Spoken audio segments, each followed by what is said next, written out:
Graças e paz, irmãos. Convido você a abrir a sua Bíblia, no segundo livro de Samuel, capítulo 11. Então, vamos abrir a Bíblia, segundo Samuel, capítulo 11. Nós vamos expor todo o capítulo, mas agora, no começo, nós vamos ler só do verso 1 ao verso 5. Segundo Samuel, capítulo 11. Eu peço para você deixar a sua Bíblia aberta, porque na leitura eu vou pedir a ajuda dos irmãos aí para ler alguns trechos. Assim diz a palavra do Senhor, verso 1. Decorrido um ano, no tempo em que os reis costumavam sair para a guerra, enviou Davi a Joabe e seus servos com ele e a todo Israel, que destruíram os filhos de Amon e sitiaram Rabá. Os irmãos, leiam o final do verso 11. Essa informação é importante. Uma tarde, levantou-se Davi do seu leito e andava passeando no terraço da casa real. Daí, viu uma mulher que estava tomando banho. Era ela muito formosa. Davi mandou perguntar quem era. Disseram-lhe, é Batseba, filha de Eliã, e mulher de Urias, o heteu. Então, Davi enviou mensageiros que a trouxessem. Ela veio e ele se deitou com ela. Tendo-se ela purificado da sua imundícia, voltou para sua casa. A mulher concebeu e mandou dizer a Davi, estou grávida. Santo Deus, nós estamos na Tua presença mais uma vez em oração. Nesse momento em que estamos diante da Tua palavra, ó Deus, pedimos por misericórdia que o Senhor fale aos nossos corações. Que o Senhor trate com a gente, ó Deus, o que precisa ser tratado. Que o Senhor nos desperte. Que o Seu nome seja glorificado, exaltado. Que nossas vidas possam ser impactadas pela palavra do Senhor. Não por causa de quem fala, mas por causa da Tua palavra que fala, Deus. Em nome de Jesus nós pedimos por isso. Amém.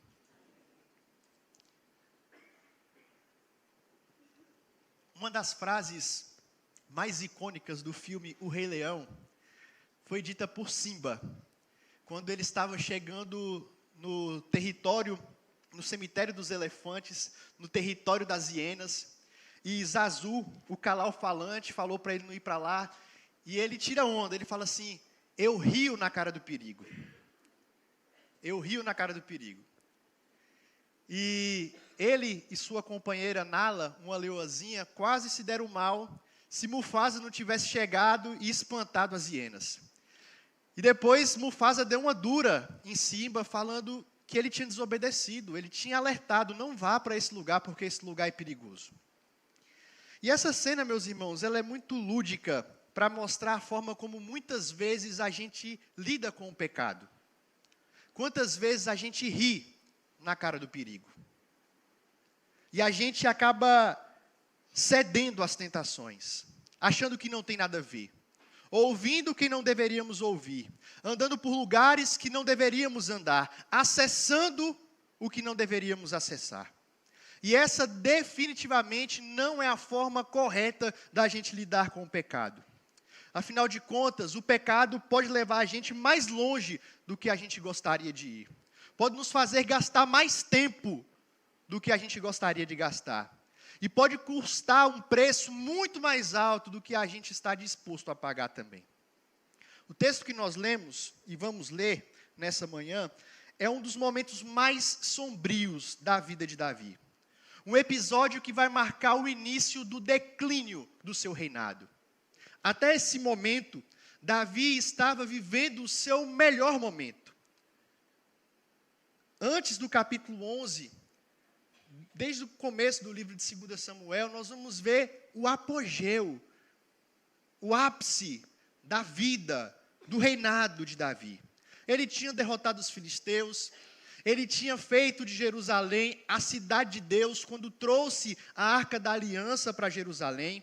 Ele tinha recebido um oráculo dizendo que o templo do Senhor seria construído, não seria por ele, é verdade, mas ele sabia que esse templo seria construído e ele estava guardando recursos para isso. Ele tinha recebido a aliança do Senhor, o Senhor reafirmando sua aliança, firmando promessa para Davi, dizendo que nunca deixaria de existir um herdeiro de Davi. Sempre haveria um herdeiro de Davi. Sua descendência duraria para sempre. Os relatos nos capítulos 8, 9 e 10 são relatos de vitórias de Davi. Ele recebeu da bondade do Senhor e estava compartilhando dessa bondade. Ele ajudou, por exemplo, Mefibosete, que era um dos herdeiros de Saul. Ele tentou ser bondoso com os amonitas, mas esses rejeitaram Davi, mandaram matar os seus mensageiros. E então Davi mandou os seus homens para entrar em guerra, para entrar em batalha com os amonitas. E é o que a gente vê no capítulo anterior. Portanto, o contexto que a gente pega aqui nessa passagem é um contexto de guerra, mas de vitórias, de prosperidade de Davi. Mas ele flertou com o perigo. Ele riu na cara do perigo. Ele brincou com o pecado. E aqui nesse texto, definitivamente, nós temos lições sobre como a gente não deve lidar com o pecado. E nós vamos pensar isso a partir de 4 cenas que nós temos nesse texto, no capítulo 11, e como elas nos ajudam a entender como a gente não pode lidar com o pecado. Na primeira cena, então, nós temos aí Davi tentando se satisfazer com o pecado. O texto inicia dizendo que era primavera, era a época que os reis costumavam sair para a guerra, porque as condições climáticas eram favoráveis para isso. E nesse tempo, Davi enviou Joabe e o seu exército para lutar contra os amonitas em Rabá, mas Davi ficou em Jerusalém. E essa não foi a primeira vez que Davi mandou Joabe e o seu exército lutar e ele tinha ficado em Jerusalém. No capítulo 10, versículo 17 de 2 Samuel, nós temos essa informação também. Aqui Davi está repetindo um erro que ele já tinha cometido. Por que um erro? Porque era isso que se esperava do rei. Quando o povo pediu que Israel tivesse um rei como as outras nações, era para que esse rei liderasse o povo nas batalhas que Israel fosse enfrentar. Mas Davi resolveu não ir. Ele estava de boa, tinha vencido já muitas batalhas, talvez estivesse cansado, estivesse confiante, e ele permaneceu em Jerusalém. E meus irmãos, permanecer em Jerusalém significa não fazer aquilo que você foi chamado para fazer. Permanecer em Jerusalém significa estar onde você não deveria estar. E não fazer o que você foi chamado para fazer da brecha é uma grande tentação para você cair no pecado. Estar onde você não deveria estar abre uma porta para que você possa cair na tentação, para que você possa cair no pecado. Perceba isso na vida de Davi. O texto prossegue dizendo que de tarde ele se levantou e foi andar no terraço do seu palácio. E do alto ele avistou essa mulher, Batseba, tomando banho. E veja, até aqui não tem nada demais. Por quê? Porque o palácio de Davi ficava no lugar alto. O terraço, o palácio, ficava num lugar estratégico para que ele pudesse, de fato, observar toda a cidade, as ruas, as casas. Ele era rei, ele era responsável por exercer juízo com o povo de Israel, pela segurança. Era comum o rei e os reis, eles subirem e avistarem a cidade para fiscalizar o que estava acontecendo. Então era normal essa prática de Davi. Batseba também aqui, ela não estava fazendo nada demais. Na verdade, ela estava tomando um banho num lugar privado, no terraço, onde ninguém poderia ver, a não ser o rei, que era na verdade responsável por protegê-la, por guardá-la. Então aqui não existe a ideia de que Batseba estava se insinuando para Davi. Mas o texto diz que Davi viu Batseba nua, tomando banho, e ao invés de desviar o seu olhar, ele se entregou. Ele não fugiu da tentação. Ele ansiava pelo que viu. E aqui a gente vê o que Tiago fala da relação tentação e pecado no capítulo 1. Ele diz, ninguém ao ser tentado diga eu sou tentado por Deus, porque Deus não pode ser tentado pelo mal e ele mesmo a ninguém tenta. Ao contrário, cada um é tentado pela sua própria cobiça. E Davi o foi, cobiçou aquela mulher, quando esta o atrai e seduz. Então a cobiça, depois de haver concebido, dá luz ao pecado, e o pecado, uma vez consumado, gera morte. Os passos descritos por Tiago aqui foram experimentados por Davi nesse texto. E ele usou da sua autoridade, do seu poder, na verdade, ele abusou da sua autoridade, do seu poder, ele manda perguntar quem era, ele manda buscar aquela mulher, ele usa do seu poder, da sua posição, para cometer aquele pecado. E é interessante que essa questão da cobiça, da fraqueza nessa área da sexualidade, não era novidade na vida de Davi. Davi tinha essa fraqueza. Davi tinha essa tentação. Existe um padrão de comportamento de Davi que faz a gente entender que o que está acontecendo aqui não foi um mero acidente. Todas as vezes que Deus fortaleceu Davi de forma política e militar, ele acrescentava mulheres no seu harém. Ele pegava mulheres. 2 Samuel 3:1 diz que Deus fortaleceu Davi, enfraquecendo a casa de Saul, e no verso 2 a 5 nós temos aqui mulheres sendo acrescentadas a Davi. 2 Samuel 5:10, o Senhor torna Davi forte e fortalece. No capítulo 5, verso 13 e 16, mulheres são acrescentadas no harém de Davi. Capítulo 8, 9 e 10 de 2 Samuel, Davi se fortalecendo militarmente, ganhando batalhas, e o que nós temos aqui no capítulo 11 é, mais uma vez, ele tomando mulheres para si, uma mulher para si. E essa questão, primeiro, que a Bíblia é muito clara ao dizer que o relacionamento que o Senhor se agrada e que foi instituído por Deus é um homem e uma mulher. É monogamia. A gente encontra, no Antigo Testamento, homens de Deus que se entregaram a relacionamentos com mais de uma mulher. E quando a gente olha isso, a gente percebe quantas casas enfrentaram desastres e problemas por que cometeram esse tipo de pecado. Mas nunca foi o propósito de Deus. Nunca foi a vontade de Deus. Sempre um homem e uma mulher. E para os reis havia essa proibição também. Não é porque ele era rei que ele poderia adquirir mulheres para si. Lá em Deuteronômio capítulo 17, verso 14, quando o Senhor dá regras para quando Israel tivesse reis, ele vai dizer, olha, tampouco esse rei vai multiplicar para si mulheres para que o seu coração não se desvie. Davi está aqui quebrando a lei do Senhor nessa passagem. Mais uma vez, Davi cai nesse pecado. E então ele mandou chamar Batseba, ele ignorou o fato de que ela era casada, que ela era filha de alguém da sua confiança, Eliã, e a despeito dessas informações, ele tem relação com ela, e dessa relação extraconjugal, ela engravidou. Davi foi guiado pelos seus olhos. Davi desejou satisfazer por aquilo que ele achava que era bom, por aquilo que ele viu que era bom. E foi exatamente esse o pecado do Éden. Eva, Adão, viram aquela fruta, aquele fruto, e foi agradável aos olhos deles. Eles agiram de acordo com o que viram, de acordo com aquilo que agradou o coração deles, não de acordo com a palavra de Deus. Davi está agindo da mesma forma aqui, agindo por vista e não por fé.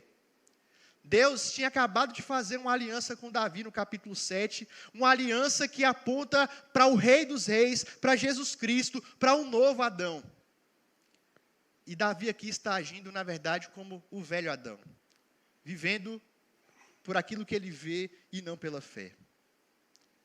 Davi pecou com Batseba, adulterou, cobiçou, concretizou o seu pecado.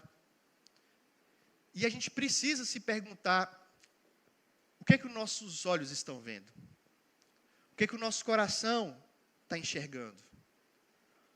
Talvez assim como Davi, sua dificuldade seja nessa área da sexualidade. Seja pornografia, seja cobiçar mulheres. Olhar para as mulheres como Davi olhou aqui, como se fossem mercadorias. Olhar para homens como Davi estava olhando para essa mulher aqui, achando como se fosse uma carne no mercado, que você pode comprar e pode tomar para si. Mas talvez sua fraqueza, sua tentação não seja nessa área.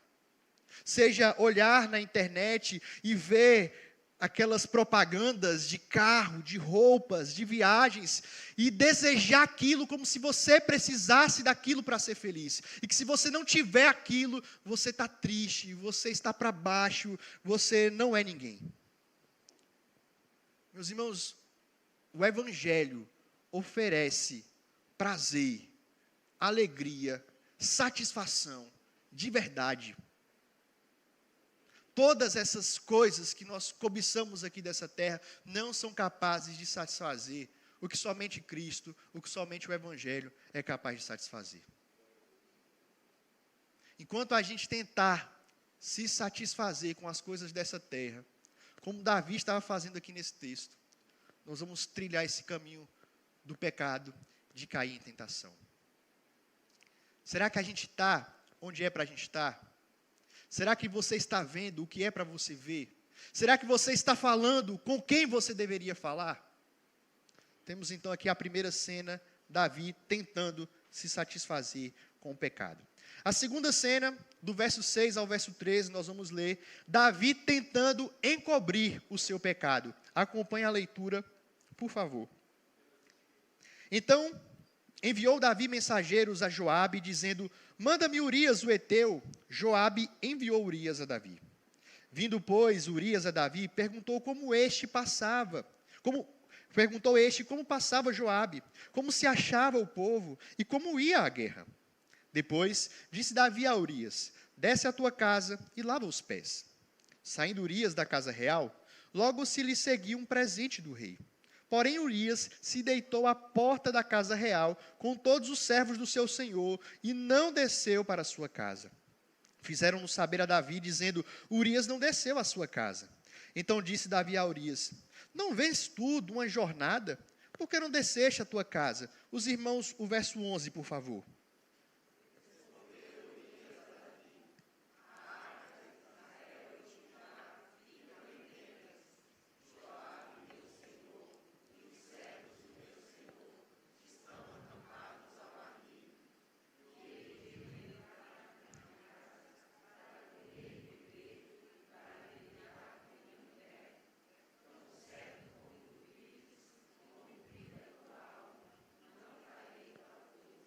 Então disse Davi a Urias: demora-te aqui ainda hoje, e amanhã te despedirei. Urias, pois, ficou em Jerusalém aquele dia e o seguinte. Davi o convidou, e comeu, e bebeu diante dele, e o embebedou. À tarde saiu Urias a deitar-se na sua cama com os servos de seu senhor, porém não desceu à sua casa. Você já tentou, ou está tentando, esconder o seu pecado? Encobrir o seu pecado? Depois de ter deitado com Batseba, de ter recebido a notícia de que ela estava grávida, a atitude de Davi foi: eu vou dar um jeitinho, eu vou resolver essa situação. Aqui, chama Urias, manda Urias vir lá da guerra.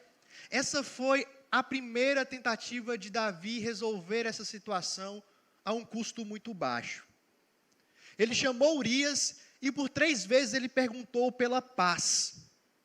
A palavra shalom não aparece aqui na nossa tradução, mas ela está no original aqui no versículo 7. E a resposta de Urias não é mencionada.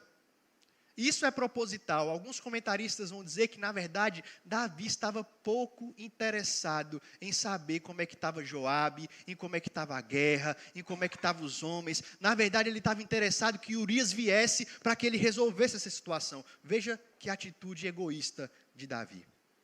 Urias, então, sai e se deita na porta da casa do seu senhor, depois que Davi falou: rapaz, você está cansado, você está lá na guerra, vem cá, vai lá, vai para sua casa, descansa, lava os seus pés. E esse lavar os pés aqui tem a ideia tanto de descanso, como tem uma conotação também sexual. Deita com sua mulher, porque a ideia de Davi era: ele vai para sua casa, vai se deitar com a mulher dele, depois ela aparece lá grávida, ninguém vai desconfiar.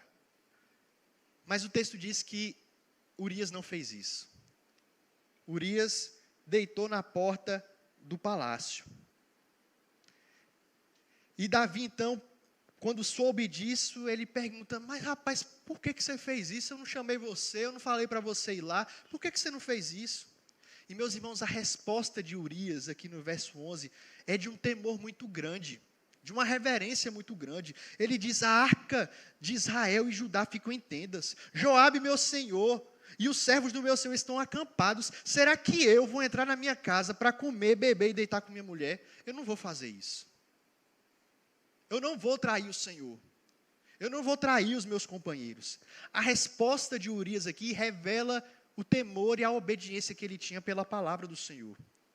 Urias não era somente um bom cidadão, ele estava obedecendo a palavra, porque havia ordenança expressa de que enquanto a arca estivesse no campo de batalha, nenhum homem poderia se deitar com mulher. Inclusive, Davi já tinha observado isso, quando ele se encontrou com Aimeleque e pediu os pães da proposição. Ele falou: meu senhor, dá aqui para mim, para os meus guerreiros. Eu prometo que ninguém se deitou com mulher, porque não podia. Se fizesse isso era pecado e você colocava em risco, em xeque, a guerra. A bênção do Senhor sobre aquela empreitada. E aqui a gente consegue entender a gravidade do que Davi está fazendo. Davi não está preocupado se isso poderia trazer maldição sobre os seus homens, se ele perderia a guerra por causa disso, se a arca do Senhor, que tinha acabado de ser recuperada, seria tomada novamente. Ele só queria resolver o seu pecado. Ele só queria encobrir o seu pecado. Ele ignora a presença de Deus, a lei de Deus, para cobrir o seu pecado. Ele achou que seria fácil. Ele achou que seria simples. E depois da resposta de Urias, ele mais uma vez tenta encobrir.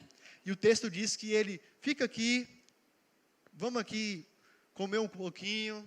Ele embriaga Urias, falando: ele só rejeitou porque ele está em sã consciência. Vamos ver se bêbado ele vai voltar para casa e deita com a mulher dele. Mas o texto diz que mesmo embriagado, Urias não foi para sua casa. Mais uma vez a tentativa de Davi aqui de encobrir o seu pecado foi frustrada. E meus queridos, quantas vezes nós tentamos encobrir os nossos pecados? Nós tentamos esconder o que a gente faz de errado. A gente quer lidar com os nossos pecados de uma forma barata, achando que é fácil, achando que a gente pode se livrar deles. Eu vou dar um jeito, eu vou encobrir, ninguém vai saber, foi só uma vez, ninguém viu. E assim como Davi, a gente começa a envolver pessoas, envolver-se com mentira, tentando encobrir os nossos pecados, os nossos erros. Davi achou que poderia resolver mandando nas pessoas. Assim como ele mandou buscar Batseba, mandou buscar Urias, mandou que Urias fosse para sua casa, achando que a situação estava sob o seu controle. Mas nós não conseguimos controlar o pecado. Ele sai do nosso controle. Ele sai do nosso controle. Quando ele pergunta a Urias por que não, ele descobre que existem outras variáveis. Não seria fácil encobrir esse erro. Não seria fácil encobrir o seu pecado. Porque o pecado ele é complexo. E ele não envolve só a gente. Ele envolve quem está à nossa volta também. E vai mostrando a sua maldade, vai mostrando a sua complexidade, vai mostrando o seu preço. Qual é o pecado que você tem tentado encobrir? O que é que você está tentando esconder? Da sua esposa, do seu esposo, dos seus filhos, do seu pai, da sua igreja, da sua família.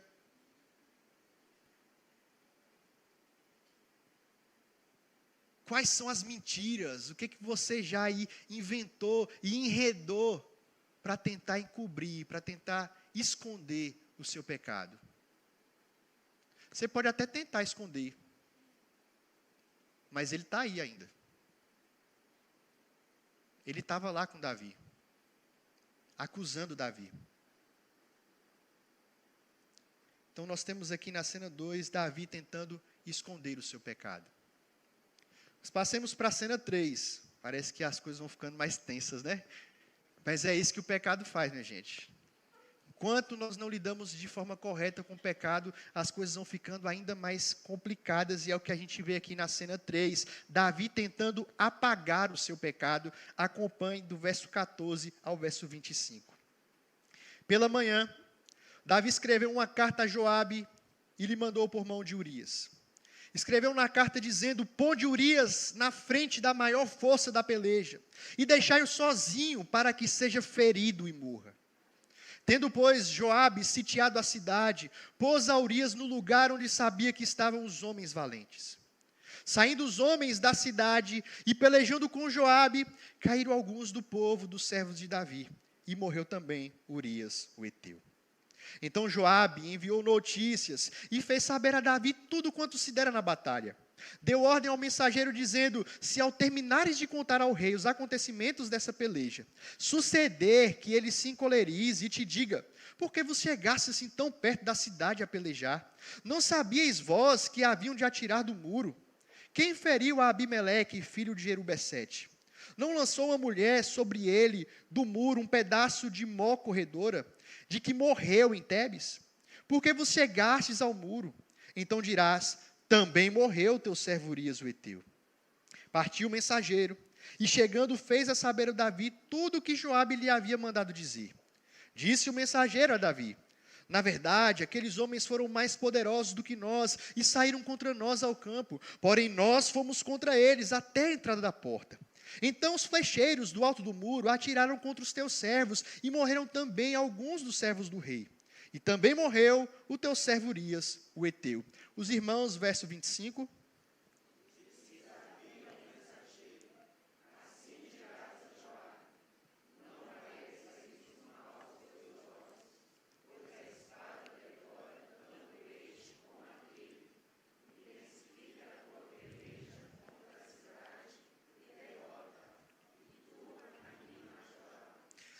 Depois da tentativa frustrada de encobrir o seu pecado, Davi aqui dá mais um passo aqui em direção ao abismo do seu pecado. Ele acrescenta aqui assassinato ao seu adultério. Ele escreve uma carta, ele cria provas contra si, ele se compromete, ele coloca a sua pele em jogo. Se antes ele tinha adulterado, contado uma mentira, agora ele começa a envolver mais gente. Porque ele não sabe até que ponto Joabe sabe das coisas, ele não sabe até que ponto Urias sabia, não sabia se Batseba tinha comentado com alguém. As coisas estão ficando mais feias para Davi. E o plano então de Davi para resolver o seu pecado, agora era mais arriscado. Ele mandou colocar Urias na linha de frente. Mas não era somente Urias que ia morrer, outros homens iriam arriscar a sua vida e perderam a sua vida por causa dessa manobra de Davi. E quando Joabe recebe isso, ele sabia que isso era muito arriscado. Ele teve que chegar muito perto da muralha, dos portões, e isso era você ficar exposto, como o texto diz aqui. Ele sabia que isso não era algo prudente, não era algo a se fazer. Mas Davi estava disposto a matar aquele homem fosse morto, e se ele morresse, estava tudo certo. E é interessante perceber o recado que Joabe manda aqui para Davi, porque no meio dessa mensagem, ele lembra de uma história registrada lá em Juízes capítulo 9, a história de Abimeleque. Abimeleque foi o filho de Gideão, que foi um valente, foi um dos juízes, um homem que libertou o povo de Deus das mãos dos midianitas, mas Gideão não queria ser rei. O povo queria que ele fosse, mas ele não queria. Só que Abimeleque queria ser rei. Tinha esse anseio, esse desejo de reinar. E ele, em uma batalha, ele passou perto de uma muralha, e o relato de Juízes 9 é que uma mulher jogou uma pedra na cabeça dele, ele foi atingido, quase morreu por essa pedra, só que por causa disso, para não ser vergonhoso, ele pediu para um dos seus servos ferir, para que ele não fosse conhecido como alguém que morreu pelas mãos de uma mulher. A conexão que existe entre a história aqui e esse episódio é que, por causa de uma mulher, Urias seria morto também na frente de batalha, também próximo de uma muralha. Mas uma conexão ainda mais forte com o livro de Juízes é quando a gente percebe o contexto do livro de Juízes como um todo. Algo que é recorrente no livro de Juízes é a expressão de que naquele tempo, porque não havia um rei, as pessoas faziam aquilo que elas achavam melhor. aquilo que agradava o coração. Aqui nós temos Davi, um rei, existe rei em Israel, mas Davi age como se não tivesse. Ele vive, pratica aqui esse pecado, segundo aquilo que agrada o seu coração, segundo aquilo que agrada os seus olhos. Ele está tentando resolver o seu pecado, cometendo outros pecados. Desobedecendo ordens do Senhor, mentindo, assassinando, colocando a vida de pessoas em risco, colocando a Arca da Aliança em risco, colocando a sua nação em risco, tudo isso para resolver o seu pecado. E meus irmãos, quantas vezes nós também colocamos muitas coisas a perder para sustentar o nosso pecado? Colocamos nossas famílias em perigo, a nossa comunhão uns com os outros, as bênçãos que o Senhor nos deu, cargos, profissões, tudo isso por conta da dureza do nosso coração, porque nós não nos quebrantamos, não reconhecemos os nossos pecados. Nós ouvimos as pessoas nos alertando, como Davi ouviu aqui. Davi, essa mulher casada. Davi, eu não vou voltar para lá, porque eu não vou trair a palavra do Senhor, a Arca da Aliança está lá. Os meus irmãos estão lá. Davi lembra da história de Abimeleque. E ainda assim, por causa da dureza do coração, a gente ignora os alertas. A gente ignora as pessoas que tentam abrir os nossos olhos. Porque a gente quer resolver o pecado do nosso jeito.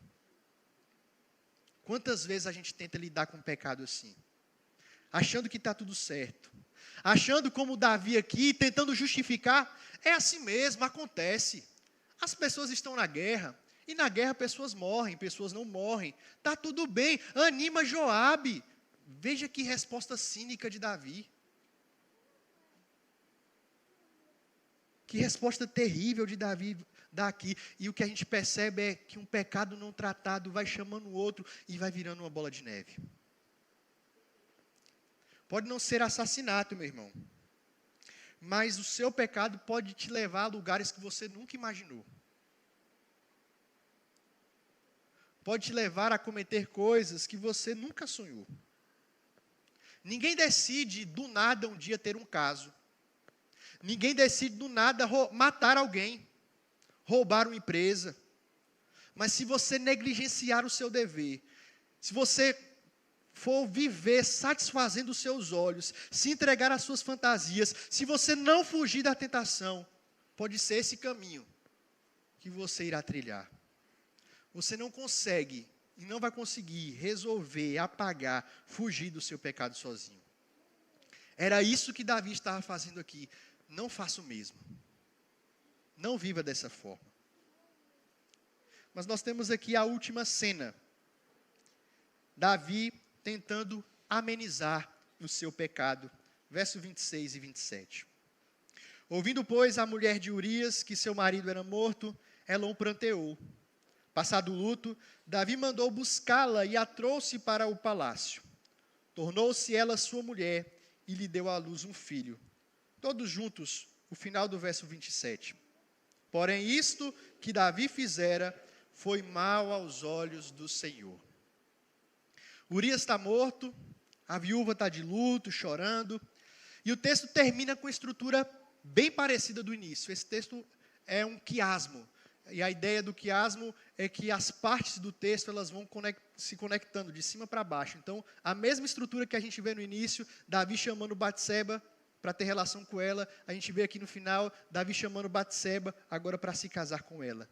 E a ideia que dá aqui para a gente é, pronto, está tudo resolvido. Está tudo bem, vamos colocar panos quentes, Urias morreu, faz parte, é da guerra, ele foi um grande soldado, a mulher está viúva, ela vai casar comigo, acabou por aí. Não vai ter mais consequência. Situação resolvida. Não vamos ficar mal aos olhos dos outros, da nação. Mas o texto não termina desse jeito. O texto não termina assim.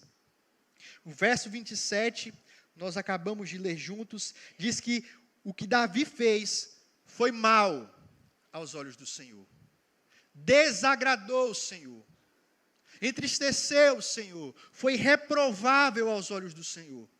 E é interessante que ao longo do texto, nós lemos aqui todo, parece que Deus está ausente, a gente não vê o nome de Deus aqui. Ele aparece no final, com a declaração de que o que Davi fez foi mal aos olhos do Senhor. Pode até não ter parecido mal aos olhos de Davi, aos olhos de Joabe. Joabe, não tenha isso como uma coisa ruim, não seja isso mal aos teus olhos. Mas isso que Davi fez foi mal aos olhos do Senhor. Mais uma vez a gente vê aqui Davi tentando lidar com o seu pecado de maneira barata, achando que tinha terminado ali, que estava resolvido, que não teria consequências, que apesar de tudo que ele fez de errado, ele tinha escapado.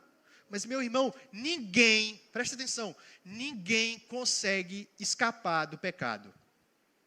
Ninguém consegue se livrar do pecado sozinho, escapar do pecado sozinho. Nós precisamos confessar os nossos pecados. Se a gente quer se livrar, se a gente quer que os nossos pecados sejam apagados, se a gente quer resolver o nosso pecado, nós precisamos confessar, para que a gente possa ser salvo do pecado, a fim de que assim a gente seja liberto do pecado. Porque se isso não acontecer, nós seremos condenados por causa dos nossos pecados. Porque esse é o preço, é o salário do pecado, é a morte. Se o pecado não é confessado, se o pecado não é tratado, se o pecado não é abandonado, o resultado é morte. O resultado é morte. Não adianta tentar resolver sozinho. Não adianta você tentar esconder. Não adianta tentar amenizar o pecado, porque Deus conhece todas as coisas. Davi podia até ser rei. Davi podia até mandar Batseba vir, Urias ir para a guerra, Joabe fazer isso, os servos fazerem aquilo. Mas ele não é capaz de esconder nada daquele que vê todas as coisas. Do Rei dos Reis, do soberano do universo. E o que ele fez foi mal aos olhos do Senhor. O Salmo 32, que a nossa irmã Juliana irá cantar daqui a pouco, é um texto onde Davi escreveu confessando esse pecado. E ele relata como ele se sentiu enquanto esse pecado não foi tratado. Meus ossos ressecaram. O peso do Senhor estava sobre mim. Eu me sentia fraco. Eu me sentia mal, eu sentia dores, eu gemia, meus olhos envelheceram, porque o pecado, meus irmãos, pode até não ser descoberto por mim, pode até não ser descoberto por quem está aí do seu lado, mas o Senhor vê, e é mal aos olhos do Senhor. E a gente sofre por causa disso, a gente geme por causa disso, a gente é machucado por causa disso. Enquanto os nossos pecados não forem tratados, devidamente tratados, nós vamos sofrer as consequências dele. O peso, a dor. Concluindo, queridos, a gente precisa, primeiro, reconhecer que a gente é pecador. Ah, pastor, mas graças a Deus, isso que Davi fez, eu nunca fiz isso, não tem problema com isso. Nunca traí minha esposa, nunca traí meu esposo, nunca mandei matar ninguém. Meu irmão, a gente é pecador. E não ache você que você está imune disso acontecer com você, tá bom? Nós estamos falando aqui do homem segundo o coração de Deus. Um servo de Deus. Autor sagrado. Que escreveu tantos salmos, músicas, poesias, que nos inspiram. A palavra de Deus. Um homem crente, mas que caiu, que pecou. Não ache que você é bom o suficiente e que não pode acontecer nada com você. A palavra de Deus diz que aquele que está em pé, cuide para que não caia.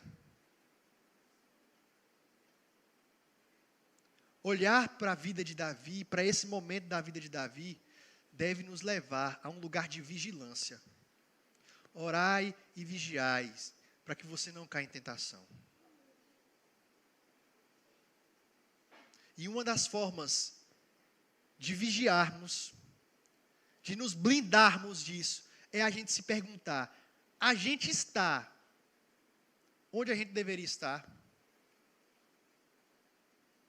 Ou será que a gente está em Jerusalém?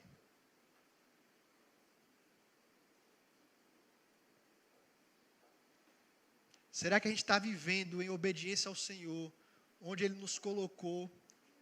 Ou a gente está querendo ficar na nossa zona de conforto, no ócio, dando brecha? Somos pecadores, queridos, a gente precisa reconhecer isso e vigiar. Não ria na cara do perigo. Não brinque com o pecado. A gente sempre vai perder se a gente ceder ao pecado. Pecar nunca é a melhor escolha. E é por isso que nós devemos vigiar, para não nos entregar às nossas tentações, aos nossos pecados. Não ache que Deus não se importe e não está atento ao que você faz. Aquilo que Davi fez foi mal aos olhos do Senhor. O que você está fazendo, a forma como você está vivendo, como você está falando, como você está se comportando, como você está vestindo, é bom aos olhos do Senhor? Agrada ao Senhor? O Senhor se importa sim com o que a gente faz. E Ele reprova o nosso pecado.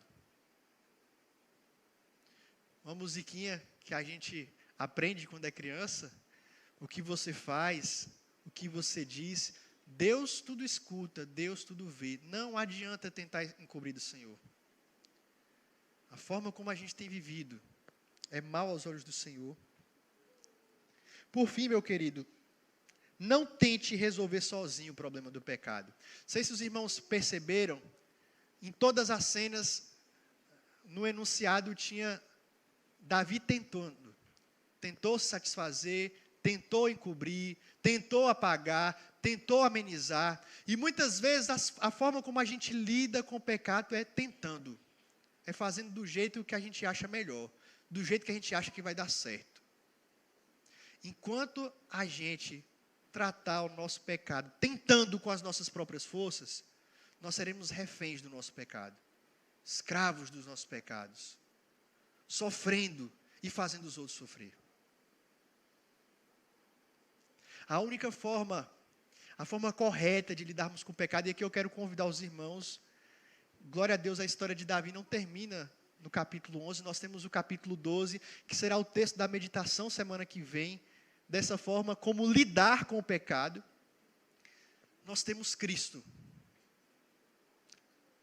Nós temos a cruz. Nós temos um caminho para a gente lidar com o nosso pecado. Existe esperança. Existiu esperança para Davi, mesmo adúltero, mesmo assassino, mesmo mentiroso. E, meu irmão, há esperança para você, com os pecados que você tem. Reconheça, se arrependa e encontre graça, misericórdia, favor no sacrifício de Jesus. Essa é a única forma da gente lidar com o pecado de maneira correta. Confessando, arrependendo, nós vamos alcançar salvação de nós mesmos, dos nossos pecados.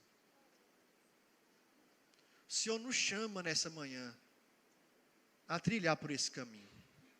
O Senhor nos chama nessa manhã, me chama, chama você a parar de querer resolver as coisas do nosso jeito. Tentar dar jeitinho para os nossos pecados. Tentar amenizar o nosso pecado. Achar que não tem nada a ver. Achar que a gente pode resolver sozinho. Achar que a gente pode ocultar. Até quando você vai sentir cansaço, peso, culpa, porque você não confessou o seu pecado. Em Cristo, você tem solução para o seu pecado. Você pode se ver liberto da culpa, do peso, da condenação do pecado. Embora a gente caia, a gente é pecador, faz parte da nossa velha natureza. Mas em Jesus Cristo há esperança. Não tente ser o salvador da sua vida. Como Davi tentou aqui resolver as coisas. Corra para o Senhor. Corra para a cruz. E receba o perdão que há no sangue de Jesus.